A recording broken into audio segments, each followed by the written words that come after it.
ഇതിനകത്ത് വലിയ പ്രചരണങ്ങൾ നടക്കുകയാണ്. ചരിത്രത്തിലെ ഏറ്റവും ഉയർന്ന കേരള ചരിത്രത്തിലെ ഏറ്റവും ഉയർന്ന ഡിമാൻഡാണ് വൈദ്യുതിക്ക് ഈ സീസണിലുണ്ടായത്. കനത്ത മഴക്കുറവ്, എൽ നിനോ പ്രകാരമുള്ള കനത്ത മഴക്കുറവ്, അണക്കെട്ടുകളിലെ ജലശേഖരത്തിൻ്റെ വലിയ ഇടിവ്, ജലവൈദ്യുത ഉൽപ്പാദനത്തിൽ ഹൈഡൽ പവർ ഉൽപ്പാദനത്തിലുണ്ടായ 80% കുറവ്, ദേശീയ വൈദ്യുതി വിപണിയിൽ ആവശ്യത്തിന് വൈദ്യുതി ലഭ്യമാകാതിരുന്ന പ്രശ്നം, ഗുരുതരമായ പ്രശ്നങ്ങളാണ് ഉണ്ടായത്.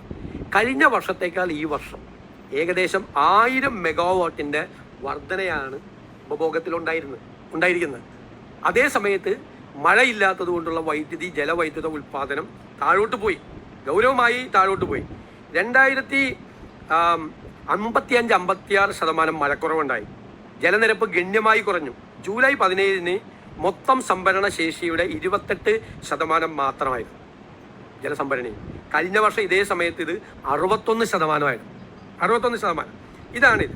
മാത്രമല്ല, നിലവിലെ പ്രതിസന്ധിക്കുള്ള വളരെ പ്രധാനപ്പെട്ട മറ്റൊരു കാരണം, ഉമ്മൻചാണ്ടിയുടെ സർക്കാർ 25 വർഷക്കാലത്തേക്ക് ഒരു യൂണിറ്റിന് 4 രൂപ 29 പൈസ നിരക്കിൽ ഒരു എഗ്രിമെൻ്റ് വെച്ചു.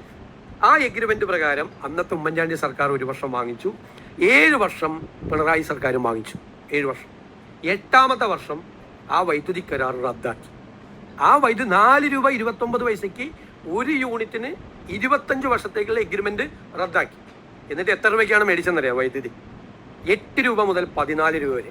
4 രൂപ 29 പൈസയുടെ റദ്ദാക്കിയിട്ട് മാസങ്ങളോളം, വർഷങ്ങളോളം വൈദ്യുതി ബോർഡ് വലിയ സാമ്പത്തിക പ്രതിസന്ധിയിലേക്ക് കൂടി പോയി. ഡെയിലി 20-30 കോടി രൂപ അഡീഷണൽ ആകുന്ന സ്ഥിതിയിലേക്ക് വന്നു. ആ എഗ്രിമെൻ്റ് ഇപ്പം നിലവിലില്ല. ആ എഗ്രിമെൻ്റ് ഉണ്ടായിരുന്നുവെങ്കിൽ ആ എഗ്രിമെൻറ്റിൻ്റെ പാർട്ടി, ആ കമ്പനികൾ നമുക്ക് വൈദ്യുതി തരാൻ ബാധ്യത ഉണ്ടായിരുന്നു. ഇപ്പോൾ അതില്ല, എഗ്രിമെൻ്റ് ഇല്ല. ഓപ്പൺ മാർക്കറ്റിൽ വൈദ്യുതി കിട്ടാനില്ല. അപ്പോൾ 1000 മെഗാവാട്ടിൻ്റെ വൈദ്യുതിയുടെ ഉപഭോഗം കഴിഞ്ഞ വർഷത്തേക്കാൾ വർദ്ധിച്ചു. ഹൈഡൽ പവർ ജലവൈദ്യുത ഉൽപ്പാദനം ഗണ്യമായി കുറഞ്ഞു. കഴിഞ്ഞ പ്രാവശ്യം ജലശേഖരം 61% ഉണ്ടായിരുന്നത് 28% കുറഞ്ഞു. മഴയുടെ കുറവ്, എൽ നിനോ പ്രതിഭാസം ഇപ്രാവശ്യം നിങ്ങൾക്കറിയാലോ, മൊത്തം മഴയുടെ ഇതിൽ ഭയങ്കരമായി കുറവ് വന്നു. പിന്നെ ഉമ്മൻചാണ്ടിയുടെ കാലത്തെ എഗ്രിമെൻ്റ് കഴിഞ്ഞ ഗവൺമെൻറ് റദ്ദാക്കിയത് കൊണ്ടുള്ള ഇമ്പാക്റ്റ്. ഈ 4 പ്രധാനപ്പെട്ട കാരണങ്ങളാണ് ഈ വൈദ്യുതി പ്രതിസന്ധിക്ക് കാരണം.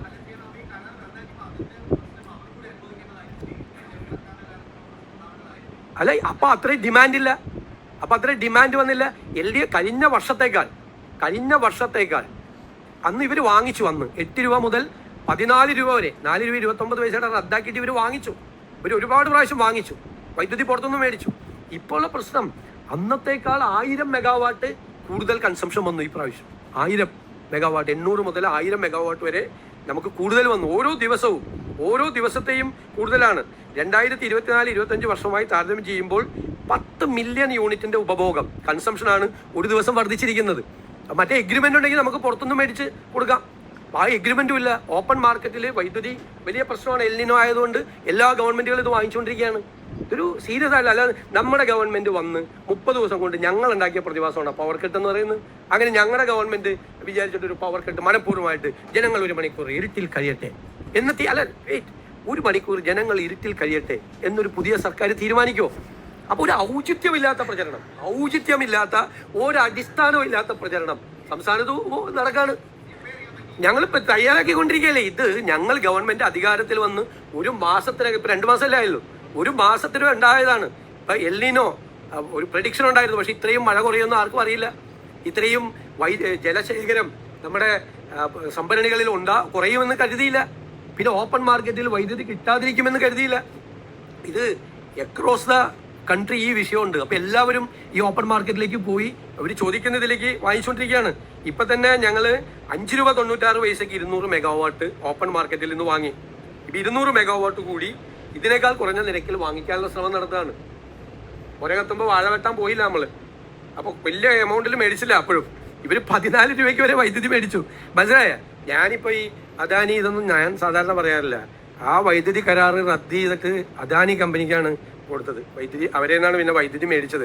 എന്തുകൊണ്ടാണ് അന്നത്തെ വൈദ്യുതി കരാർ റദ്ദ് ചെയ്തതെന്ന് ഇതുവരെ പഴയ മുഖ്യമന്ത്രി, ഇപ്പോഴത്തെ പ്രതിപക്ഷ നേതാവും പറഞ്ഞിട്ടില്ല. അന്നത്തെ വൈദ്യുതി മന്ത്രിയും പറഞ്ഞിട്ടില്ല. ആ വൈദ്യുതി കരാർ 8 കൊല്ലം കഴിഞ്ഞിട്ടാണ് കരാറ് നടപ്പിലാക്കി. 8 കൊല്ലം. പിന്നെ ഞാൻ ചോദിക്കട്ടെ, റെഗുലേറ്ററി കമ്മീഷനിൽ ആരൊക്കെയായിരുന്നു അംഗങ്ങൾ? പേര് പറയിപ്പിക്കണം. അല്ലല്ല, പേര് പറയിപ്പിക്കണം. അംഗങ്ങൾ അതിൽ ആരൊക്കെയായിരുന്നു അംഗങ്ങൾ? CPM-ന്റെ വളരെ പ്രധാനപ്പെട്ട നേതാക്കളായിരുന്നു അതിൻ്റെ അകത്ത് അംഗങ്ങൾ, ആ റെഗുലേറ്ററി കമ്മീഷനിലെ അംഗങ്ങൾ.